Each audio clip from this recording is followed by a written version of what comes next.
Hey friends, it's Monday and I have a lot to say. First off, I want to apologize for not being here for the past 2 weeks, and I don't even have a good excuse like I was busy or I was sick, or honestly last Monday I just completely forgot it was Monday until I went to bed and thought, I don't think anyone posted a video today, and then I realized that's because it was my turn. Sorry. However, it has been great seeing you all back. I mean, everyone besides Sam. And Sam, I really miss you, but everyone else, has been really great seeing you back. And I've been watching every single video, even if I haven't been posting. Izzy, I'm going to start with my messages to you because they're the first ones I wrote, and therefore they are the least intelligible because I thought I would be, answering you within a reasonable amount of time, so I'd still know what my little notes meant. So I said yes. I don't know what I said yes to. I said yes to something. I said congratulations on driving, and I think that's awesome that you are almost done uni. I mean, yeah, it seems like it's been such a short time, so yeah, blows my mind that you are done. Another thing I said yes to is Downton Abbey. You should seriously be watching Downton Abbey. Of all people in this entire world, the show was made for you. So watch it. By the way, I know I'm like throwing my hands around a lot today. I don't know if I normally talk with my hands quite this much, but I'm talking about them a lot today, so I hope that you like my nails. I put little poppies on them for Remembrance Day. I thought that would be cute, especially because I don't know about with you guys, but we usually have veterans who are selling the poppies, and I didn't see a single one this year, and that made me really sad. So I felt like I was lacking poppies because there were no veterans selling the poppies. Finally ended up giving in and just getting one from the drugstore while I was in there, but it was a little bit sad that there were no veterans around anywhere.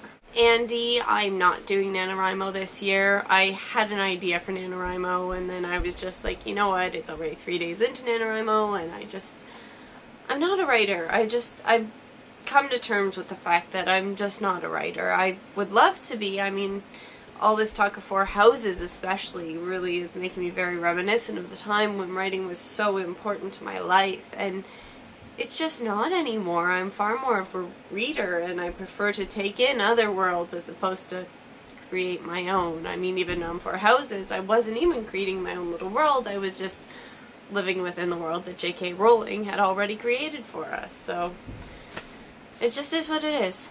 As well, I can't believe that you have snow. My mom tells me that we've had snow up at our cottage, but it has been unseasonably warm here. It's been fantastic.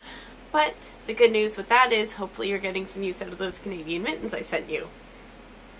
Continuing on with Andy, and I'm sorry that this is Ramble City, this is just kind of how I'm feeling tonight. I had no idea what the Stanley Hotel was, but I'm glad that you're excited. I, like Viv, have never read Stephen King, never been interested, because I just don't do horror. Anything that's going to give me nightmares is something that I avoid, and I'm really bad. I get nightmares from ghost stories, so I really avoid anything remotely scary because I just can't deal. And I know it wasn't on this channel, but I wanted to respond to your jury duty video because it broke my heart. I feel so bad for you that you were just so overwhelmed, and I really hope that you're feeling better, because that's what it looked like to me. That was my interpretation, is that you were just so overwhelmed with work and upset about things that are going on in your life, and then all of a sudden you're one day off and you just get this thrown on top of it, and it's not that you don't want to do your civic duty, it's just that it's one more thing on the whole big heap, and I felt really bad. It made me very upset, so I hope that you're feeling better. I hope that it went well, and I kind of hope that they didn't pick you so that you might have some days off, or they did pick you and you get some time off work, and then it's a short trial, and then you don't end up using any more days off for it. So let us know. Viv, university is actually 4 years here as well, even though we do apply directly to go into a program. But my big thing with it is, I think it's ridiculous that they expect you to know what program you want to be in at 17 years old. At 17 years old, I had no idea what I wanted to do with my life, and all of a sudden they're telling me, you have to apply for this specific program so that you can get in and you can get a job, and I'm like, I don't know what job I want, so I don't know what program I need. So honestly, I would have preferred a year to just sort of try out a little bit of everything. However, that was completely not what you were asking for. That was just my little rant. So back to what you were talking about, I think the year in the industry sounds amazing because it gives you some experience, and the fact that you're saying that you guys get paid for it is awesome. Especially because a year is a significant amount of time, and you can really put that on your resume or your CV or whatever you guys call it there, and say, look, I'm good at what I do and here's the proof, and that's fantastic. Finally, we have Adam. I'm really happy to see you back. That's really great. Good luck on NaNoWriMo. Your question to me was about driving and whether it's a big thing here when you turn 16 that you run and get your driver's license. And I don't really know what to tell you. I think as opposed to being a cultural thing, it's more of a social circles thing, as well as a location thing. I had a friend who lived way out in like farmland, and the second he turned 16, he got his driver's license because he needed a way to get to school. Whereas I lived closer to my school, and so my mom would give me a ride in the morning and walk home in the afternoons, and it really didn't matter whether or not I drove, especially because me being me, I wasn't a very, partying, adventurous kid. I didn't need to drive.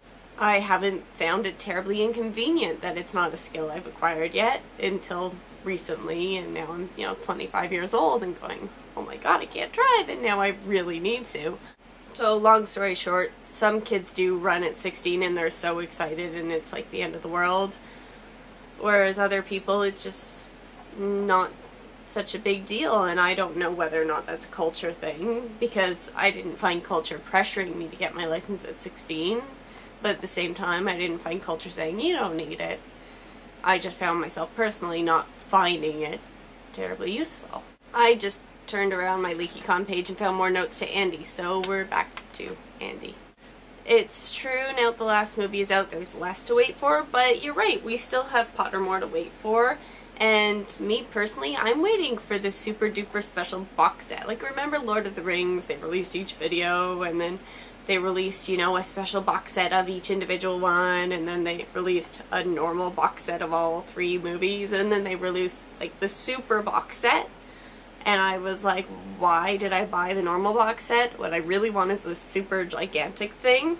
So for Harry Potter, I'm not going to buy the 8th movie, and I still haven't bought the 6th movie, because I'm going to wait for this super big, ginormous Blu-ray special feature box set to come out, because even though they haven't announced it yet, Lord knows Warner Brothers is not going to give up the opportunity to release that and make God knows how much money.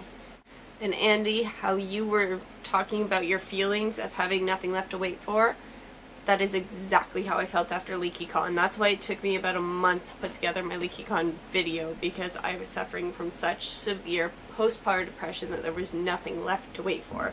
Well, I'm not really sick. I'm not completely well either. I don't know if you guys can hear it, but I can certainly feel that my throat is getting really, really raw. I'm really, really hoarse, so I'm going to try and wrap this up with my silver lining, which is that next week is the Santa Claus Parade in Toronto, and I'm so excited. That is traditionally the day that we bring down all of our decorations for Christmas, and we put up our tree, and we watch the parade while we drink hot chocolate, and we decorate the tree, and we just really start gearing up for Christmas in my house during and after the Santa Claus Parade. So I'm very excited that that's next weekend, and I will get to put up the tree in the living room, and then I'm gonna come downstairs and I'm gonna put the tree up in my room, and then on Monday I'm gonna go to work and put up the tree in my classroom, because I am a super mega Christmas dork and I'm so excited for it.